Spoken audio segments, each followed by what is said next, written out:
जय हिंद एवरीवन।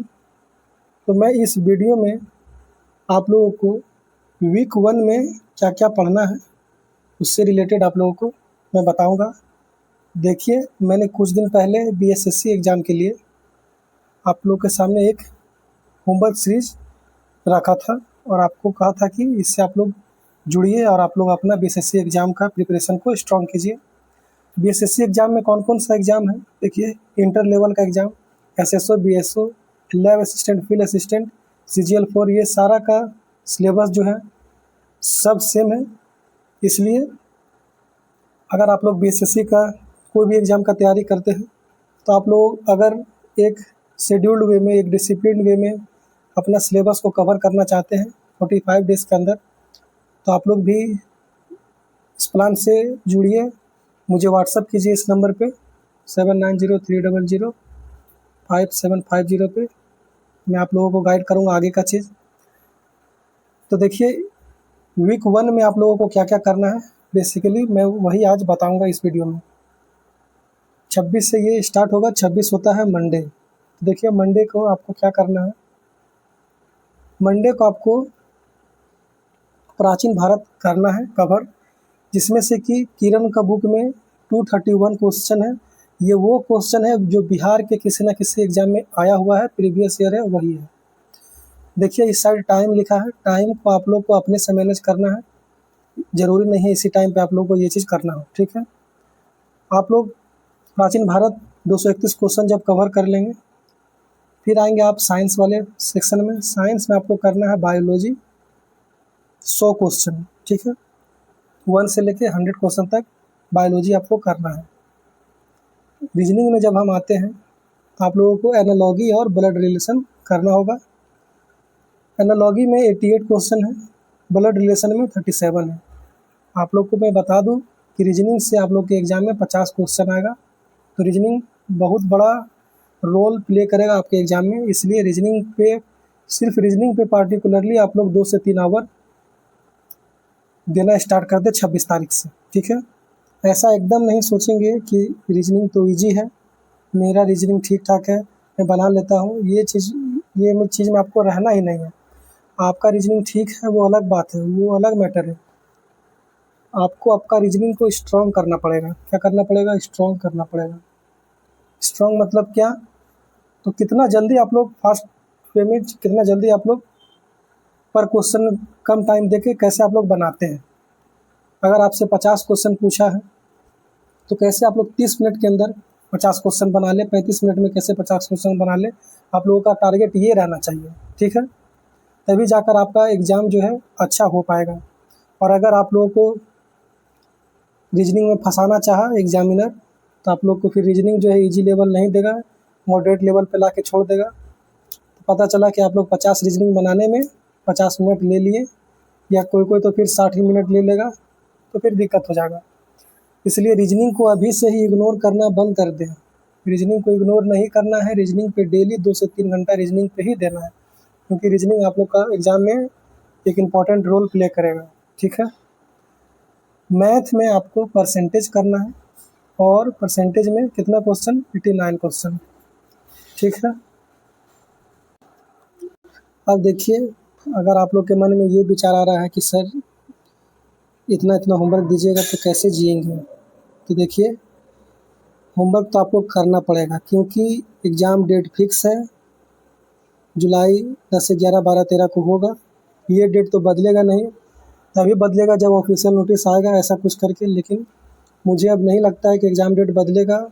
अब एग्ज़ाम जो है वो समझिए वो फिक्स्ड है, और उस टाइम से जो है, जुलाई से जब एग्ज़ाम देना स्टार्ट करेगा तो कंटिन्यू एग्ज़ाम ही चलेगा। किसी को पता नहीं चलेगा कैसे कब कौन एग्ज़ाम हो रहा है। जैसे इंटर वाला एग्ज़ाम खत्म होगा, इंटर लेवल बीएसओ एसएसओ का एग्ज़ाम ले लेगा, लैब फील्ड लैब असिस्टेंट जल्दी जल्दी एग्ज़ाम लेगा, ठीक है। इलेक्शन से पहले मोस्टली एग्ज़ाम आप लोग का कवर हो जाएगा। इसलिए अभी से ही आप लोग एक अच्छा रणनीति बनाकर पढ़ लीजिए, ताकि एग्ज़ाम का जो सिलसिला शुरू हो तो आप लोग बीच मझधार में फंसे नहीं। और आप लोग के पास 45 डेज रहेगा 26 तारीख से। तो आप ही बताइए कि 45 डेज में आप अगर ढिलाई देके पढ़ेंगे तो फिर क्या ही पढ़ पाएंगे। और इतना अच्छा वैकेंसी है, 12,199 सीट है। अगर इस बार आप मौका खो दिए तो फिर 5 साल के लिए आप लटक जाएंगे। इतना अच्छा खासा वैकेंसी फिर दोबारा आने वाला नहीं है, ये बात याद रखिएगा। अगर आपको नौकरी लेना है तो आपको 26 तारीख से 8 से 10 घंटा पढ़ना ही पड़ेगा एनी हाउ। इससे कम पढ़ेंगे तो पढ़ने वाला तो आपको मैं बता ही दूँ, पढ़ने वाला 2023-24 से ही बैच लेके पढ़ रहा है बीएसएससी को लेके। कंपटीशन आप लोगों का उन लोगों से है, इसलिए आप लोगों को 8 से 10 घंटा पढ़ना पड़ेगा, पढ़ेंगे तभी रिजल्ट होगा। आगे देखिए, मध्यकालीन भारत ट्यूसडे का होमवर्क बता रहे हैं। ट्यूसडे में आपको मध्यकालीन भारत पढ़ना है, जिसमें कि किरण का बुक में 145 क्वेश्चन है, ये आप कर लीजिएगा। फिर बायोलॉजी सेक्शन में आकर 101 से 250 क्वेश्चन आपको करना है, ठीक है। रीजनिंग में आकर आपको चैप्टर 3, 4, 5 करना है। चैप्टर 3 में 19 क्वेश्चन है, चैप्टर 4 में 59, चैप्टर 5 में 40। मैथ में आपको फिर रेशियो प्रोपोर्शन करना है, जिसमें से कि 66 क्वेश्चन रहेगा। आधुनिक, अब वेडनेसडे को आते हैं। मंडे ट्यूसडे में ही एंशिएंट और मिडाइवल कंप्लीट हो जाएगा। वेडनेसडे को जब आप आइएगा तो वेडनेसडे में आधुनिक भारत का 1 से 150 नंबर तक क्वेश्चन आपको अटेम्प्ट करना है, पढ़ना है। बायोलॉजी सेक्शन में आएंगे तो 251 से 400 आपको पढ़ना है। रीजनिंग में आएंगे तो चैप्टर 6 और 7 बनाना है, इसमें 16 क्वेश्चन है, इसमें 103 क्वेश्चन है। मैथ में आएंगे तो एवरेज आपको करना है, 74 क्वेश्चन है बस मैथ में। फिर जब थर्सडे को आएंगे तो आधुनिक भारत है, 151 से 300 तक करना है। बायोलॉजी करना है आपको 401 से 550 तक। रीजनिंग करना है 8, 9, 10 चैप्टर। मैथ करना है टाइम एंड वर्क, और इसी में पाइप एंड सिस्टर्न है, सब मिलाकर 62 क्वेश्चन होगा। फ्राइडे का शेड्यूल देखिए क्या है। आधुनिक भारत 301 से 492 तक करना है, और इसी दिन आपका आधुनिक भारत क्या हो जाएगा, कंप्लीट हो जाएगा। इस दिन आधुनिक भारत से क्वेश्चन ज़्यादा है बाकी दिन के हिसाब से। जब देखते हैं मंडे ट्यूसडे वेडनेसडे थर्सडे, तो एक तरफ आधुनिक भारत का क्वेश्चन ज़्यादा है, तो मैं नीचे आप लोगों को मैथ आसान कर दिया हूँ, ताकि वो टाइम इसमें यूटिलाइज आराम से कर पाएँ और ये सेक्शन आप लोग का कंप्लीट हो जाए। हिस्ट्री का सेक्शन जो है वीक 1 में ही कंप्लीट हो जाना चाहिए। क्यों ऐसा मैं कर रहा हूँ इतना हड़बड़ी में? अगर आपको मैं लग रहा हूँ कि सर इतना हड़बड़ी में क्यों लग रहे हैं, तो हड़बड़ी में नहीं हूँ। आप लोगों को मैं चाहता हूँ कि जल्दी से जल्दी किरण का बुक कंप्लीट करा दूँ। किरण का बुक क्यों कंप्लीट कराना है, क्योंकि इसमें सिर्फ PYQ है, वो भी क्या, तो बिहार में जितना एग्ज़ाम हुआ है सारा, BPSC, CGL, inter level, state, जो भी बिहार के अंदर एग्ज़ाम हुआ है वो सब इसमें है। दरोगा, बिहार पुलिस, सब इसी में ऐड है। इसलिए आपको ये चीज़ करना बहुत इम्पोर्टेंट है, क्योंकि क्वेश्चन इससे डायरेक्ट मिलेगा आपके एग्ज़ाम में। इसके बाद अगर जितना जल्दी आप लोग कंप्लीट कर ले, फिर मैं आपको घटना चक्र करवाऊँगा। इसलिए मैं ज़्यादा क्वेश्चन आप लोगों को दे रहा हूँ होमवर्क टारगेट करके। मैं चाहूँ तो मैं आपको फिर डेली 100 क्वेश्चन ही दूँ, फिर आप लोग घटना चक्र तक आ ही नहीं पाएंगे, आप लोग इसी में ही फंसे रह जाएंगे। इसलिए शुरू से ही मेहनत को बढ़ाइएगा और मेरे साथ चलिए, आप लोग का रिजल्ट एकदम हो जाएगा।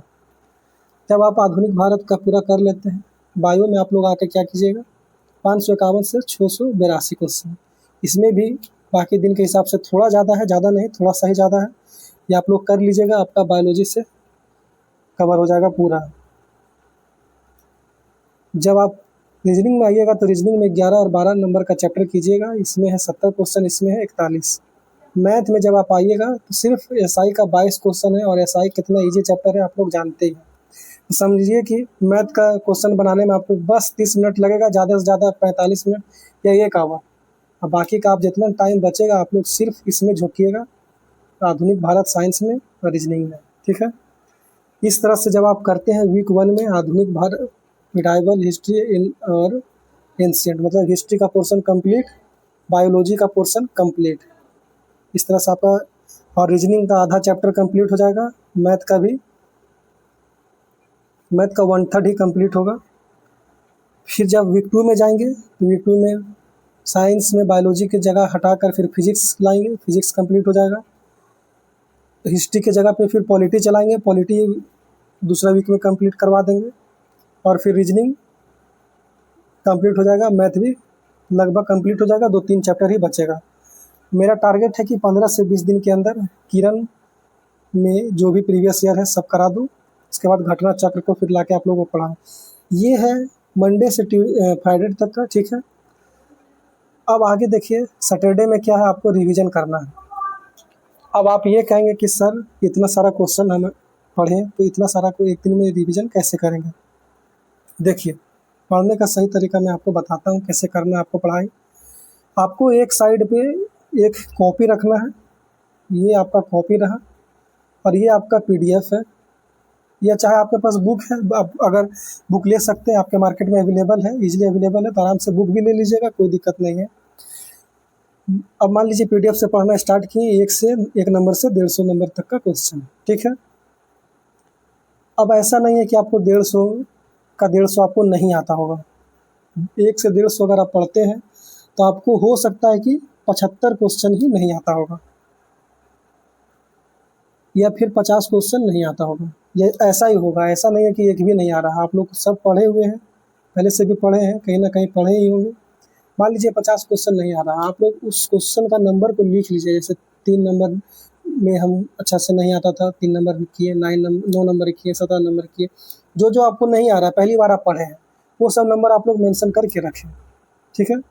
मान लीजिए कि डे 1 में आपको, अगर मान लीजिए डे 1 में आपको सब मिला के 300 क्वेश्चन में मिला के आपको 100 क्वेश्चन ऐसा आया जो आप नहीं पढ़े थे पहले, न्यू लगा, ऐसा तो होगा नहीं, लेकिन मान लीजिए कि 100 क्वेश्चन न्यू लगा, तो डे 5 तक में आपका 500 क्वेश्चन ही ना न्यू होगा, और ये 500 क्वेश्चन ही रिवाइज करना होगा, और ये 500 क्वेश्चन आप एक वीक में पढ़ भी लिए हैं, तो जब आप दोबारा इसको रिवाइज करेंगे तो पहले जैसा टाइम नहीं लगेगा, पहले से आधा टाइम में ही आपका ये चीज़ कवर हो जाएगा। इसलिए इसी तरह से आपको रिवीजन करना है सैटरडे को। और मैं क्या कराऊंगा, तो आप लोग को करंट अफेयर का वीडियो रिकॉर्ड करके दूंगा और पीडीएफ भी दूंगा, आपको उससे करंट अफेयर कंप्लीट करना होगा, ठीक है। और स्टैटिक जीके में मैं 2-3 टॉपिक दे दूंगा, उस पर वीडियो भी बना दूंगा, उसके शॉर्ट ट्रिक्स को लेकर भी वीडियो रहेगा, ताकि आप लोग कोई भी चीज़ याद करें तो लंबे समय तक याद रहे।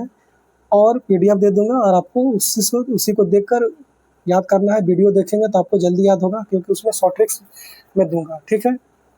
सैटरडे को इतना हो गया। संडे को आपको क्या करना है, संडे को रिवीजन ही करना है, ठीक है। अगर आप सैटरडे के दिन आप अपना पूरा सारा क्वेश्चन का रिवीजन कर पाते हैं तो फिर संडे को वही चीज़ फटाफट रिवाइज कर लेंगे तो बहुत अच्छा रहेगा, आपको फिर याद रह जाएगा एग्ज़ाम तक। देखिए रिवीजन ही है एक चीज़ जो आपको एग्ज़ाम क्रैक करवा सकता है। अगर रिवीजन छूट गया, सिर्फ नया क्वेश्चन कंप्लीट कर रहे हैं, रिवीजन नहीं कर रहे हैं, आपका समय भी बर्बाद होगा और इससे कुछ होना जाना नहीं है। कम कीजिए लेकिन रिवीजन ज़रूर कीजिए, यही मूल मंत्र है एग्ज़ाम को क्लियर करने का। लगातार न्यू करते जाइएगा, रिवाइज नहीं कीजिएगा, सब बेड़ा गर्क हो जाएगा, ठीक है। संडे को भी आपको रिवीजन करना है, और संडे को एक टाइम में मैं आपसे टेस्ट लूँगा 150 क्वेश्चन का, और आप लोग को टेस्ट देना है, ठीक है। इस तरह से मैं वीक 1 का कंप्लीट करा दूंगा। फिर वीक 2 का जब आएगा तो मैं आप लोग को वीक 2 का शेड्यूल दे दूंगा। अगर जिसको भी ये बैच में इनरोल होना है, या फिर ये होमवर्क से जिसको भी पसंद आ रहा है, वो इस नंबर पे मैसेज कर दें, बाकी का जानकारी मैं आपको मैसेज पे दे दूंगा, ठीक है। और बाकी अगर आप लोग के पास इस तरह का बुक है, या फिर आपका रूटीन है कुछ अगर, तो देखिए कोई रूटीन ख़राब नहीं होता, और कोई भी टीचर या कोई भी बुक कुछ ख़राब नहीं होता। अगर आप लोग अपने तरीक़ा से लय में पढ़ रहे हैं तो पढ़िए। ये होमवर्क सीरीज़ उन लोगों के लिए है, उन लोगों को हेल्प करेगा जो कि समझ नहीं पा रहे हैं कहाँ से क्या कंप्लीट करें, क्या करना है क्या नहीं, उनको कुछ आइडिया नहीं लग रहा है। जहाँ भी वीडियो देख रहे हैं, कोई भी वीडियो खोल कर कहीं से भी पढ़ ले रहे हैं, तो वो एक अरेंज्ड वे नहीं है। पढ़ाई आप लोगों को अरेंज वे में करना है, सजा कर करना है, ठीक है। सुसज्जित या जो भी ऐसा कुछ वर्ड है कभी पढ़े थे, उस तरह से आपको कंप्लीट करना है, तभी एक सही तरीक़ा से आप लोग अपना सिलेबस को पूरा कर पाएंगे और एग्ज़ाम में अच्छा अटैम्प्ट कर पाएंगे। जो भी जिनका भी कंटिन्यूटी ख़राब रहता है, नहीं पढ़ पाते हैं, आप लोग मैसेज कर दें, एक प्रेशर रहेगा आप लोग पे कि होमवर्क कंप्लीट करना है, और कंप्लीट करना ही नहीं, मैं डेली किसी न किसी को फ़ोन करके उससे क्वेश्चन भी करूँगा, 10 क्वेश्चन, और अगर आंसर नहीं देगा तो फिर मैं अपने तरीक़े से समझाऊँगा या जो भी हो, इस तरह का चीज़ मैं कराऊँगा ताकि आप लोग को मोटिवेशन मिलता रहे पढ़ाई का। डेली डे बाय डे आप लोग कंप्लीट करें। अगर आप लोग को बीएसएससी में एक सीट पक्का करना है तो मेहनत कर दीजिए, स्टार्ट 26 तारीख से। अगर 26 को अगर आप मिस करते हैं तो फिर जाकर फिर कहीं न कहीं से फिर आपको 30 डेज़ पे आके लटकना पड़ेगा। फिर आप कहीं न कहीं कोई वीडियो देखेंगे कि आप 30 डेज़ में कैसे कंप्लीट करना है। फिर दिन घट के 20 होगा तो आप 20 डेज़ में कैसे कंप्लीट करना है। अब आप बताइए 20 डे वाला 15 डे वाला देखिएगा तो क्या ही कर पाइएगा आप, इतना लंबा चौड़ा सिलेबस है। इसलिए भटकिए मत, यही समय सही टाइम है, 45 दिन के अंदर बहुत कुछ हो सकता है। आप लोग अपना शेड्यूल बना लें, वो भी अच्छी बात है। अगर नहीं बना पाते हैं, मेरा शेड्यूल को फॉलो कीजिए, आप लोग का एक सीट पक्का हो जाएगा। ठीक है, फिर मिलते हैं नेक्स्ट वीडियो में। जय हिंद।